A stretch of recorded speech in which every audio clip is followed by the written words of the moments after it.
Hello friends, welcome to the my YouTube channel. તો આજે આપણે ટેસ્ટી, હેલ્ધી અને શરીરની નબળાઈને ગાયબ કરે તેવું ડ્રાયફ્રૂટ મિલ્કશેક એટલે કે ડ્રાયફ્રૂટ જ્યુસ બનાવીશું। તો જ્યુસ બનાવવા માટે મેં અહીં એક બાઉલ લીધેલ છે। તેમાં ખજૂરના ઠળિયા કાઢેલી 3 થી 4 પેશી લીધેલ છે। ત્યારબાદ 7 થી 8 કાજુ અને 6 થી 7 બદામના દાણા લીધેલ છે। ત્યાર પછી હવે અહીં આપણે અંજીર લઈશું। તો મેં અહીં 3 અંજીર લીધેલ છે। તો આ બધી જ વસ્તુને પાણીમાં પલાળી દઈશું। તો અહીં આપણે રાત્રે પાણીમાં પલાળી દઈશું અને સવારે તેનું જ્યુસ કરવાનું છે। તો 7 થી 8 કલાક માટે પાણીમાં પલાળીને રહેવા દઈશું। તો 7 થી 8 કલાક પછી તમે જોઈ શકો છો આપણું ડ્રાયફ્રૂટ છે તે સારી રીતે પલળી ગયું છે। તમે અંજીરને જોઈ શકો છો એકદમ સોફ્ટ અને પોચું થઈ ગયું છે। તો ફ્રેન્ડ્સ, જો તમે મારી ચેનલને સબસ્ક્રાઈબ ના કરી હોય તો ફટાફટથી જઈને બેલ આઇકન પર ક્લિક કરી સબસ્ક્રાઈબ કરો। તો હવે એક મિક્સર જાર લઈશું। તેમાં આપણે જે ડ્રાયફ્રૂટ પલાળીને રાખ્યું છે તે બધું જ ડ્રાયફ્રૂટ ઉમેરી દઈશું।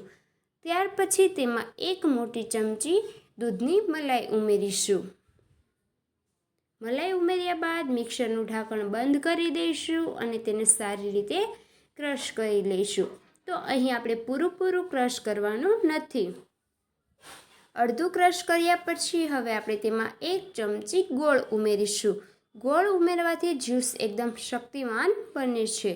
તો ત્યાર પછી હવે ઢાંકણ બંધ કરીને તેને ફરીવાર ચલાવી લઈશું। તો હવે આપણે ચેક કરીશું કે આપણું ડ્રાયફ્રૂટ છે તે સારી રીતે ક્રશ થયું છે કે નહીં। તો હજી આપણું ડ્રાયફ્રૂટ છે તે બરાબર ક્રશ થયું નથી। તો હવે આપણે તેમાં દૂધ ઉમેરી દઈશું। થોડું દૂધ ઉમેરી ફરીથી તેને મિક્સર જારમાં ક્રશ કરી લઈશું। તો હવે આપણો જ્યુસ બનીને બિલકુલથી રેડી છે। તો હવે એક ગ્લાસ લઈશું, તેમાં જ્યુસ ઉમેરી દઈશું।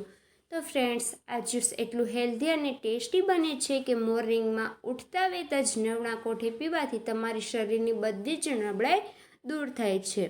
તો હવે આપણે તેના પર ફરીથી થોડું ગાર્નિશિંગ કરીશું। તો તે માટે અહીં મેં કાજુ અને બદામના ટુકડા લીધેલ છે, તેને આપણે જ્યુસની ઉપર ઉમેરી દઈશું। તો ભરપૂર કાજુ બદામથી હેલ્ધી એવું જ્યુસ બનાવીને રેડી કરીશું। તો હવે અહીં એક અંજીર લઈશું, તેને પણ આપણે આ રીતે લગાવી દઈશું। તો અંજીર, કાજુ બદામ, ગોળ, દૂધ આ બધી જ વસ્તુ ભેગી કરીને ખાવાથી તમારા બોડીમાં કોઈ પણ બીમારી હોય તો તમે તેની સામે લડી શકો છો। તો ઉપરથી થોડો ખજૂર ઉમેરી ગાર્નિશિંગ કરીશું અને આપણું જ્યુસ બનાવીને બિલકુલથી રેડી છે। તો તમને આ જ્યુસની રેસીપી કેવી લાગી તે કોમેન્ટ કરો અને મારી ચેનલ ખુશી કુકિંગને લાઈક કરો, શેર કરો અને સબસ્ક્રાઈબ કરો, જેથી મારા અવનવા વિડીયોઝ તમને મળી રહે। Thank you for watching my video.